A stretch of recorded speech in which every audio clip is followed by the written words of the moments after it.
searching for answers, new developments in the push to find a vaccine for the coronavirus. Back at work, the House of Representatives considers a nearly $3 trillion coronavirus relief bill. Ready to reopen, we take you inside St. Peter's Basilica as you've never seen it before. And an amazing discovery will introduce you to a saint particularly venerated in Poland. On EWTN News Nightly for Friday, May 15th, 2020.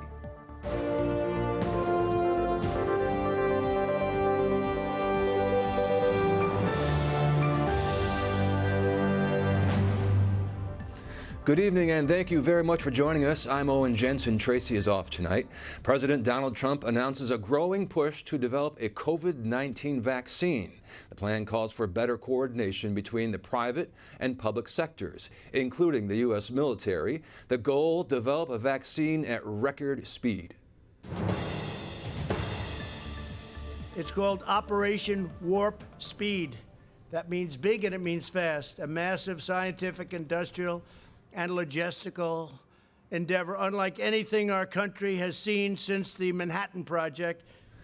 President Trump made the announcement this afternoon in the Rose Garden. He says scientists started with 100 vaccine candidates before narrowing the list to the 14 most likely to succeed. Now they're gearing up manufacturing. So no matter which vaccine gets approved, they'll be ready to produce it in mass quantities. My administration cut through every piece of red tape to achieve the fastest ever by far launch of a vaccine trial for this new virus, this very vicious virus. President Trump hopes a vaccine will be ready by the end of the year, although next year is considered more likely. In the meantime, he says the government is evaluating over 100 potential coronavirus treatments. As the country struggles from the effects of COVID-19, some lawmakers in D.C. push for a new aid bill to give federal dollars to businesses, households, and healthcare systems. But not everyone is on board with the bill or its massive price tag. Capitol Hill correspondent Eric Rosales reports. Eric. Yeah, Owen, the money is massive, astronomical at over $3 trillion. The latest House bill would constitute the single largest piece of economic relief legislation ever enacted. Lawmakers on both sides of the fence told EWTN that this latest bill will likely be the last. With much back and forth, Congress must act with force and speed. I rise today to speak in opposition. I look forward to supporting this bill and urge my colleagues to do the same. Wednesday, Senate Republicans said there's no way the bill will pass. And I think what people need to know is that this is nothing more than a messaging exercise by House Democrats. Today, Democrats countered. It's no exercise. I want to send help to those in desperate need. The HEROES Act, over 1,800 pages long, includes $1 trillion to state and local governments, money for frontline workers, and $75 billion for coronavirus testing, treatment, and tracing. The Republican Freedom Caucus opposes contact tracing.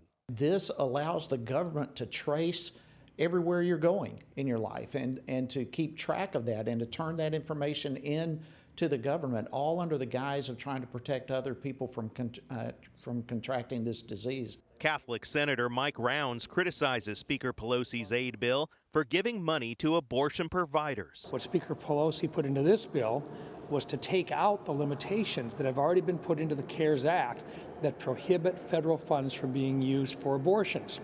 And in this particular case, they have actually put specific language back in allowing for affiliates such as Planned Parenthood to access those funds.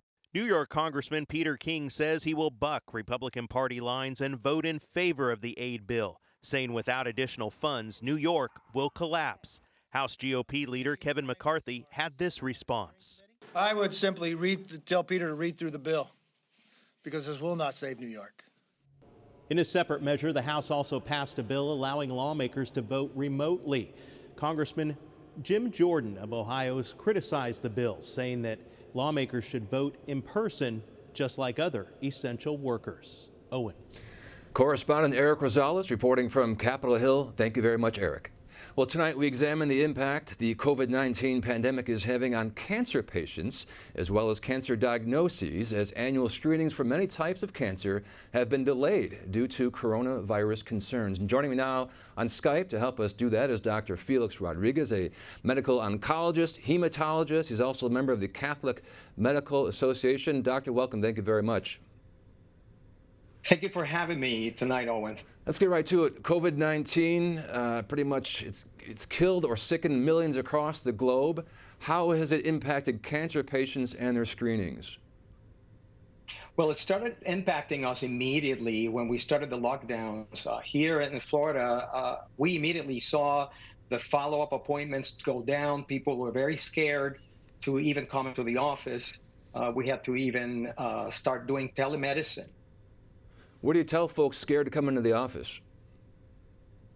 Well, we are actually screening them as they go in, and we reassure them that for those patients that need to be seen for chemotherapy or for blood work, that we are taking the measures using protective equipment and also doing the necessary cleaning so that the safety of their care is assured.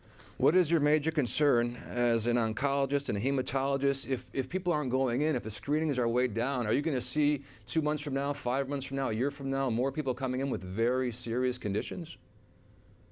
That may be the case. So one of the things that we're trying to educate our patients about is that now as the lockdown is starting to be eased up, those screening procedures that were being put on hold, like mammograms and colonoscopies, that they're going to start being done. So we don't want them to delay on the care that they need so that they find these cancers earlier and we can start treatment so that they can be assured their survival. So the main thing is you have to build confidence in those patients, it sounds like, to even just physically enter the building. Yeah, that is correct. And one of the things that we've been seeing is that even now they're being afraid to go into the emergency room. I get calls all the time. No, I don't want to take my husband to the ER because he is going to get sick there. Mm-hmm. But then they end up being more sick when they arrive later. Telemedicine, we've seen it being used more and more now. Is it, in the terms of your cancer practice, is it effective or not? It has become effective. For instance, for those patients that don't need to be seen because it's basically to go over medications, to go over lab results, test results, it's released part of the stress that they feel for coming into the office. And they're liking it. At the beginning, it was a learning curve. It's still a learning curve, but we've been able to accomplish what we need through it. On a more of a personal note, as a Catholic physician, how does your faith, if I may ask, how does it help guide you, especially during these very difficult, uncertain times? Well, one of the things that I've been doing every day as I leave my home is I've been using podcasts, some of which are from EWTN. I start my day with Morning Glory, and I like to pretty much continue in prayer on my way to work, and that really settles me down. And I remember that prayer as the day goes by. It has been a source of strengthening. Well said, and best of luck to you. Dr. Felix Rodriguez, thank you very much. You're welcome. Thank you again for having me. Demonstrators staged a protest in Israel against the coalition government of Prime Minister Benjamin Netanyahu and his rival-turned-partner, Benny Gantz.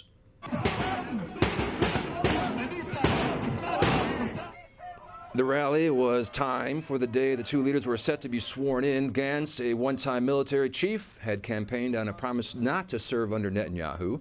They joined forces to steer the country through the COVID-19 pandemic. Hong Kong's leader says she and police could have done a better job handling pro-democracy protests, and she does not expect the demonstrations to go away. As far as social tension, I think it will continue because, one, Hong Kong is a very free society. Secondly, is we are still faced with a lot of confrontations, either in the Legislative Council or in the district councils. Carrie Lam was speaking following the release of a report into how security officers handled the rallies. The study from an independent police watchdog makes more than 50 recommendations for any future demonstrations. It also says there is room for improvement in how police acted towards the protesters.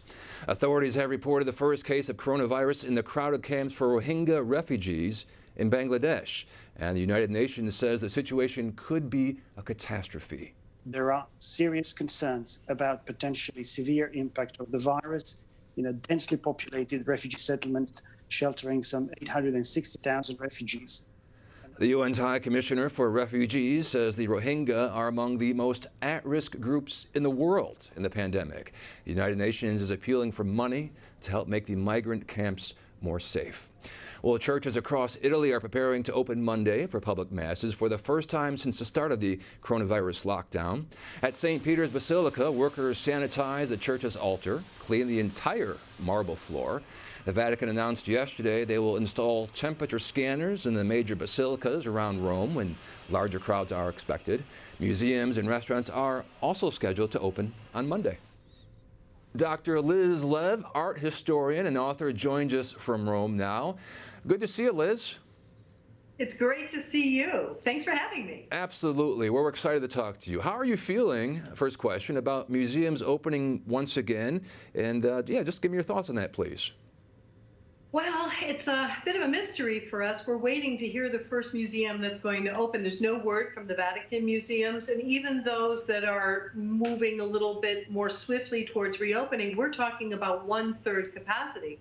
So if once upon a time you had 30 people per visit for the Last Supper, it's going to be 10. If the Uffizi can take 900, it'll be 300. So it's going to be a very, very slow start to museum visiting again. It's slow, but better than nothing, right? I mean, it's got to lift people's spirits, right?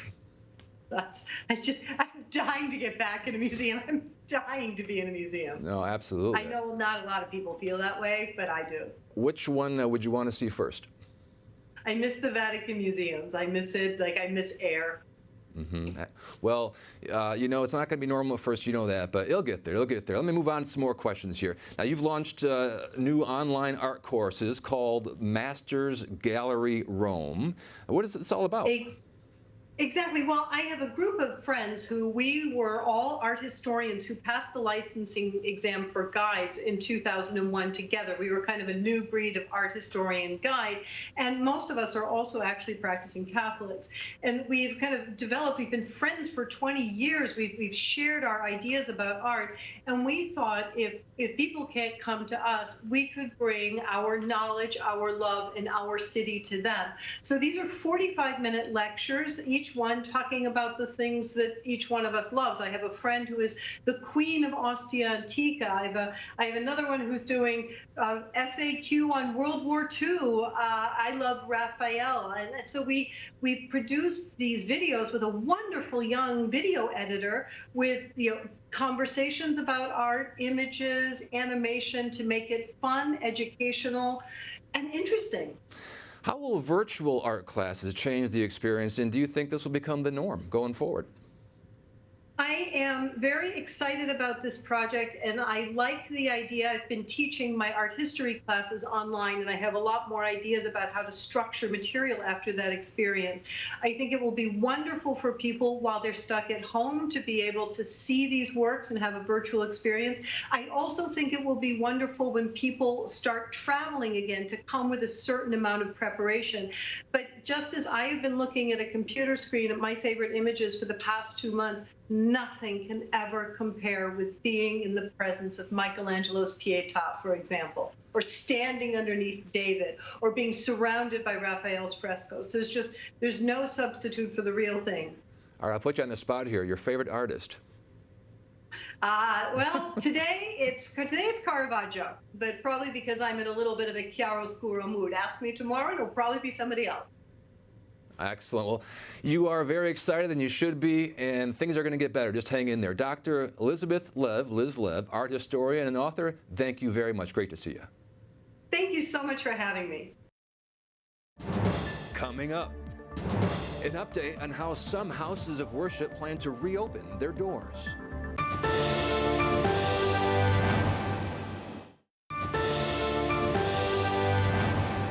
Across the country, some churches and other places of worship are reopening or planning to reopen very soon, but some are saying it's too soon. Correspondent Mark Irons has the very latest. Mark.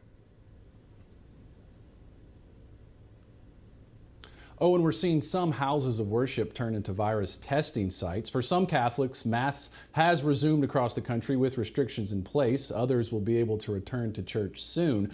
In California, some religious leaders are demanding a return now.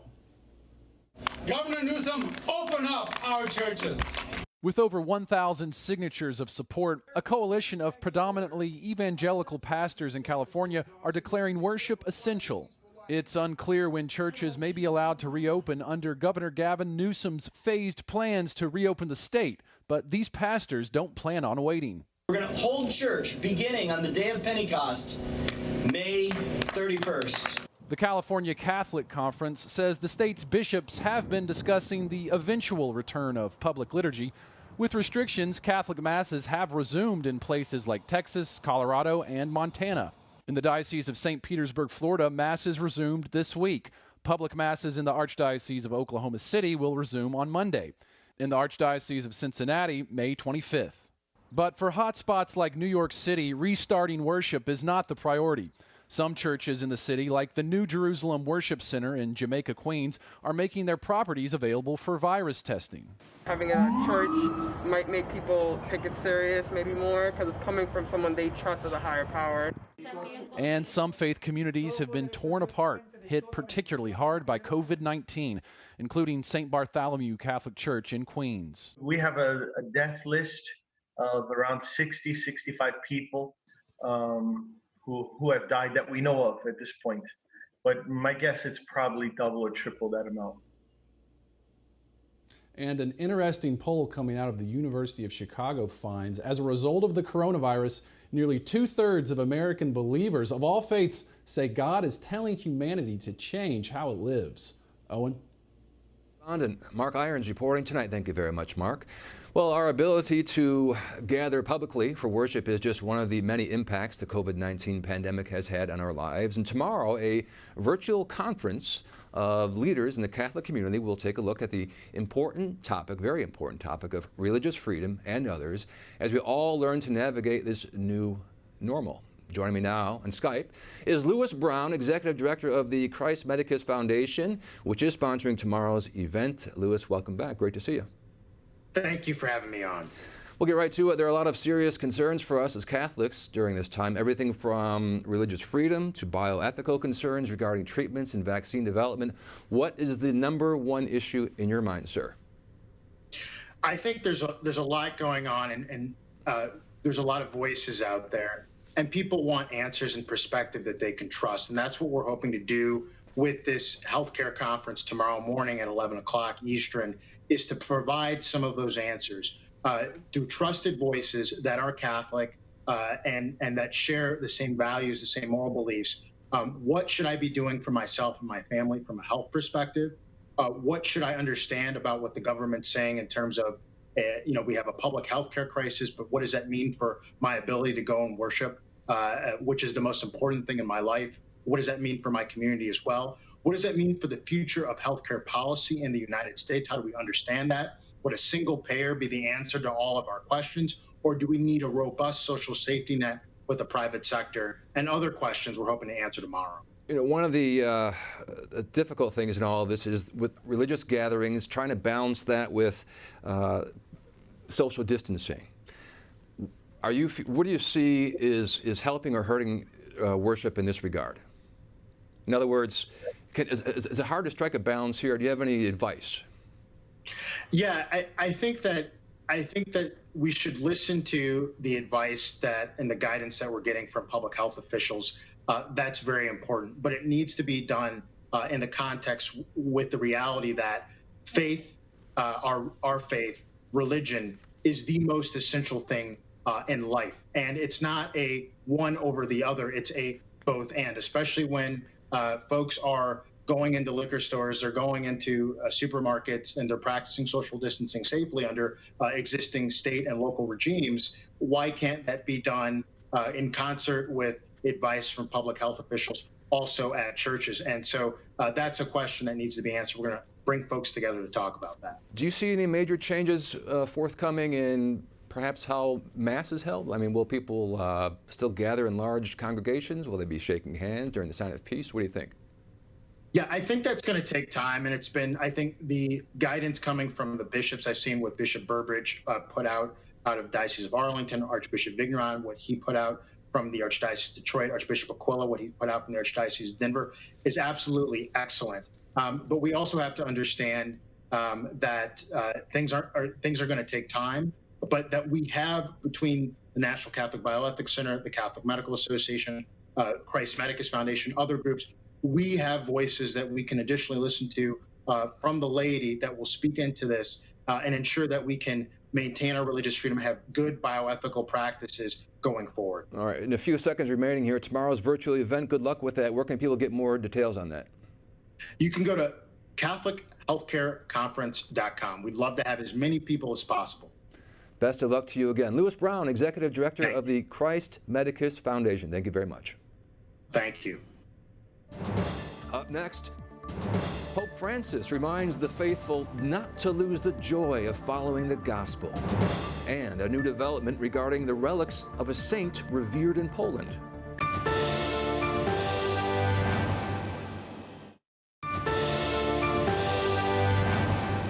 Pope Francis warns the faithful about being too rigid in their faith. La rigidità non è del buono spirito. At his daily Mass in the Vatican, the Holy Father says rigidity in our faith does not come from the Holy Spirit. Christianity is not like taking prescription medicine. It is living the joy of the gospel freely. Pope Francis adds Jesus' death and resurrection is a free gift. A reminder, EWTN broadcasts Mass throughout the day. Mass airs at 8 a.m., noon, and 7 p.m. Eastern Time. We are also airing other special programming. You can find our schedule at EWTN.com. There you will also find Eucharistic adoration throughout the day. Well, Monday marks the 100th anniversary of the birth of St. John Paul II. Today, the Polish Bishops' Conference released a letter honoring the occasion from Pope Emeritus Benedict XVI. Pope Benedict says, or the 16th says, St. John Paul II, quote, aroused new enthusiasm for Christ and his church. His words from the sermon at the inauguration of his pontificate, do not be afraid. Open wide the doors for Christ. This call and tone would characterize his entire pontificate. John Paul II, the Polish Pope, was elected on the feast day of St. Hedwig of Silesia. And just days before the big celebration, the small town in southwest Poland discovered something extraordinary. EWTN Vatican Bureau Chief Alan Holdren has the story. The small city of Chebnica in Poland is celebrating the finding of the relics of St. Hedwig of Silesia. Po raz pierwszy do Trzebnicy przyjechałem jako kilkunastoletni chłopak. Father Piotr Files, the rector of this shrine, is thrilled with the April discovery. He says that since childhood, he's been a frequent pilgrim here, not imagining that one day he'd be holding the precious relics believed to be lost for hundreds of years in his own hands. St. Hedwig was a princess, a wife, a mother, and evangelizer of the region. The last days of her life she spent here in this monastery, without taking religious vows, but in piety and prayer. This is why the church is adorned with many depictions of the saint. The relics were found as the burial monument of St. Hedwig was undergoing restoration work. Choć przechodziłem obok sarkofagu tyle razy, Father Piotr says that one day he noticed a crack in the side of one of the monuments. It was opened and a silver chest was found. A lead tablet in Latin confirms the relics are those of the 13th century St. Hedwig of Silesia. For Father Piotr and for the city of Chebnica, this discovery is a sign of God's providence, as St. Hedwig of Silesia is a great example of a merciful worker. She personally took care of the sick and the poor. And the find comes just before the 100th birthday of the first Polish Pope, St. John Paul II. He was elected in 1978 on St. Hedwig's feast day. In Rome, Alan Holdren, EWTN News Nightly. Our thanks to EWTN Poland for its help with that beautiful story. We thank you for watching tonight and this week. I'm Owen Jensen. We're all back on Monday with more news from a Catholic perspective. Good night and God bless.